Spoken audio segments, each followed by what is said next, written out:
See, it's clear now. All the money goes to your brother, as stated in the will. No need to doubt it, said the person in charge of the will. What? Are we really allowed to take all this money?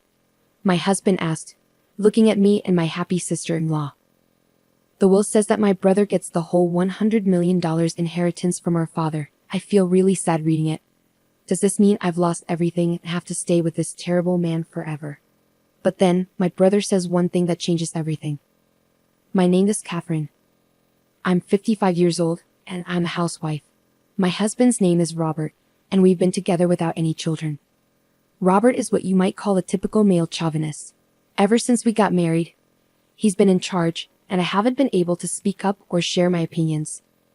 Robert is 10 years older than me. He doesn't treat me with any respect. I feel like I'm his servant, always doing household chores. And if I do something he doesn't like, he's quick to criticize me. He even blames me for us not having children, which makes me cry almost every day. I've thought about divorcing him, but I don't want to worry my family, and I don't have the money to support myself. So I've been enduring his mistreatment and trying to stay strong despite his hurtful words. The only person who gave me any emotional support was my father. My father used to be a successful businessman. He built a company from nothing and turned it into a big company. Even though he worked a lot, he cared for my brother and me in his own way. But after my mother died in a car accident shortly after I got married, my father threw himself into work even more, maybe to distract himself from the loneliness. It was clear that my father's excessive work had taken a toll on him. He had a stroke and had to go to the hospital. Thankfully, his life wasn't in danger, but he was paralyzed on his left side. This was the cost of pushing himself too hard for so long. I managed to convince him to retire. I was worried about him being alone, so I convinced my husband, and we moved in with my father. Once he stopped working, my father seemed to age quickly. He started showing signs of dementia and soon became bedridden and needed constant care. Taking care of my father on top of everything else was overwhelming. I had to handle the housework, look after my husband, and now take care of my father, who had dementia. Sometimes he would be quiet, but other times he would yell and move around a lot, especially at night, or he would wander off. I was always tired from lack of sleep, stress, and the constant work. But sometimes my father would have moments of clarity, and we could talk peacefully like we used to. He would often thank me and sadly smile, saying, "I want to leave you with as much as I can." After 3 years of taking care of my father, he passed away. While I felt relief from the burden of caring for him, losing my father, who was my only emotional support, left me feeling incredibly lonely and sad. My only hope now was my father's inheritance. The inheritance amounted to $100 million, which would be split evenly between my brother and me, making it $50 million for each of us. With that much money, I could finally escape from my awful husband. It was my only chance for a better life. A few days later, my husband Robert and our eldest son's wife Naomi called me to discuss the inheritance. My brother, Naomi's husband, had been working overseas for a while. He came back for the funeral but had just left again yesterday. So Naomi was there in his place. "We found your dad's will in the back of a drawer. Luckily, it wasn't sealed. So let's take a look at it right away," Naomi said. "A will? I didn't know there was one. I was taking care of my father every day, but I never saw him writing a will. It bothered me that my husband, who didn't care much for my father, knew about it. I felt uneasy and had a bad feeling," Catherine thought. "Let's read it," Robert suggested. "All of my assets will be inherited by my eldest son Ken, dated April 1st, John Smith." Naomi read aloud. "That's it?" Catherine couldn't believe what she was hearing. She always thought her father's estate would be split equally between her and her brother. It was hard to believe that all of her father's $100 million estate would go only to her brother. "Well, hold on a second. That doesn't make sense. Why would it be like that?" Catherine questioned. My husband handed me the will and urged me to look at myself as I started to panic. Sure enough, it was written in the will, with my father's signature. I immediately suspected that the will might be fake. My father had always been fair to both my brother and me, and he wouldn't have favored just one of us. But could my kind and honest brother really keep all the inheritance for himself? As I pondered this, my brother's wife burst into laughter. "Wow, we get to keep all of his money. It feels a bit wrong, but if that's what he wanted, we have to respect it, right?" she said. I couldn't accept this at all. As I held the will silently, both my husband and my brother's wife glared at me. Hey, are you doubting this? If so, you can bring in a handwriting expert or something. Just because it's inconvenient for you doesn't mean you can start doubting it. You really have a bad attitude, my husband scolded. I'll do that, Catherine murmured quietly, deciding to have the will checked by an expert. To my surprise, the results showed that the will was undoubtedly written by my father himself. I was disappointed and fell into despair, thinking about the past. I had spent my life taking care of my husband and my father, enduring my husband's anger and hurtful words. It was painful, but the time I spent with my father was happy. I believe he cared for me too. The thought that my beloved father didn't care about me was more shocking and unbearable than not receiving the inheritance. I might have to leave this familiar house and land because they are part of my father's estate. My hope of divorcing my husband also seemed impossible now.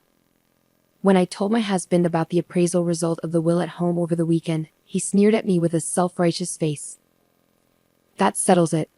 All the inheritance goes to your brother. Don't go meddling in things anymore. The will was real. Always doubting, you worthless wife, he said, leaving the house after saying those words. Lately, my husband has been spending a lot of time away from home. He comes home from work very late, and he's often not home on weekends like this. I found it suspicious, but I tried to avoid seeing my husband as much as possible. Surprisingly, I felt relieved. Despite my husband's objections, I wanted to talk to my brother directly about the inheritance. Even though he worked overseas and was always busy, he was a kind and dependable person. I made sure beforehand that he wasn't too busy, then I gave him a call. After exchanging some brief greetings, my brother once again apologized for leaving the care of our father entirely to me and thanked me for handling the funeral and various procedures. Don't worry about it. By the way, Robert, about Dad's inheritance, was it always decided that you would be the sole heir? I tried to ask casually. It was hard to bear the thought that maybe I wasn't loved by my father, but I wanted to discuss it properly. Huh? What do you mean? All of the inheritance goes to me, my brother sounded surprised. I thought Naomi had told him, but it seems he was hearing about it for the first time. But the will was genuine, so the result wouldn't change. I explained the situation to my brother. I see. So the handwriting on the will is definitely Dad's, and that's all it said, huh? Got it. I'll need some time to think this through. I'll get back to you. I'll also make sure Naomi doesn't do anything until I've made a decision, my brother said before ending the call. I waited patiently for my brother's next move, feeling both intrigued and hopeful. A few days later, my brother contacted me again. He suggested that I look into Naomi's suspicious activities by hiring a private investigator. He also advised me to claim my rightful share from him. This legitimate share is the minimum amount of inheritance guaranteed to a family member, based on their position in the family. In my case, I could claim a portion from my father's $25 million inheritance. Even though the will said all the inheritance should go to my brother, this legal provision would still entitle me to inherit $25 million. However, my husband and my brother's wife were not happy with my decision. The decision has already been made. Don't mess it up now, they protested. But there was more to my brother's advice. I'm not asking for the $25 million. All I want is this house filled with memories of our father and the land. The total estate is worth $100 million. But the real estate property is only worth $10 million. I'll give up all the rest of the inheritance to my brother. Still, the two of them continue to argue. If this continues to escalate, my brother has instructed me to hire a lawyer to join the discussion. If it comes to that, I'm sure I'll inherit $25 million exactly, I asserted confidently. My husband and Naomi fell silent. Eventually, it seemed like they realized it was more beneficial to settle for the $10 million worth of real estate. We finally reached an agreement on how to divide the inheritance. A few days later, I received the results of an investigation I had requested about Naomi from a private investigator. I immediately contacted my brother. After many ups and downs, we successfully completed the process of inheriting our father's estate. My brother Ken rushed from abroad to help during the process. I inherited the family home and land, valued at $10 million. My brother inherited the rest of the estate, which amounted to $90 million. Naomi and my husband seemed pleased with how things were going as they had hoped. After finishing the inheritance process, the four of us left the law office and went back to our father's house. While enjoying a cup of tea in the living room, my brother spoke up, placing his smartphone on the table. Great job, everyone. Now that we successfully inherited Dad's estate, there's something I want to discuss, he said with a smile. With that, he took out a document from his pocket and laid it out on the table. The expressions on my husband's and Naomi's faces turned pale as they read the contents. The document was titled, "It's a Will." At the end of it, there was my father's signature and stamp, dating back about 5 years ago. This is a will that Dad gave to me when he was still working. It was made with 2 witnesses at a notary office, so it's legally valid, my brother explained. He continued, saying that our father had prepared it before he had a stroke. With his wife already passed away, he wanted to ensure his children would be taken care of if anything happened to him. The will stated that 1/4 of the total estate was to go to Ken, who already had a significant amount of wealth, and 3/4 to Catherine, the housewife. My brother gently held the will, explaining that our father had been clear about not changing it. He had stated in the will that any changes must have a reason stated, otherwise they would be considered invalid. It seemed our father, knowing the size of his estate, had prepared early to avoid any family conflicts. He was really pushing himself at work. I think he was considering all sorts of things like what would happen if he fell gravely ill or became senile. My brother said, his hand caressing the will. The will also contained a heartfelt addendum. I hope that there will be no conflicts over the inheritance and that the family will continue to live happily together. It was filled with our father's warm wishes for the family. Learning that I was loved by my father just as much as my brother touched me deeply, and my heart swelled with emotion. However, my husband and Naomi beside me grew pale. So, if you're going to change this will, the reason has to be stated, or it's all null and void. Even if it's in my dad's handwriting, maybe he was forced to write it when he was in a delirious state due to dementia. My husband suddenly slammed the table with a fierce expression. He glared at my brother and growled, "Hey Ken, do you have any proof? Are you calling me a criminal?" "I never said you forged the will, did I, Robert?" My brother replied calmly, then glanced at his wife Naomi sitting next to him. Naomi remained silent, which struck me as odd. Naomi had informed me about our father's passing, and I had attended the funeral. However, after returning abroad, I hadn't been informed about anything regarding the inheritance despite it involving me. My brother seemed to be looking to his wife Naomi for some reason, but she still said nothing. "Stop your arguing. The inheritance is already decided. The $90 million is ours. It doesn't matter what you say now," my husband shouted back. "What do you mean by ours?" "I'm the one who inherited it," my brother countered calmly.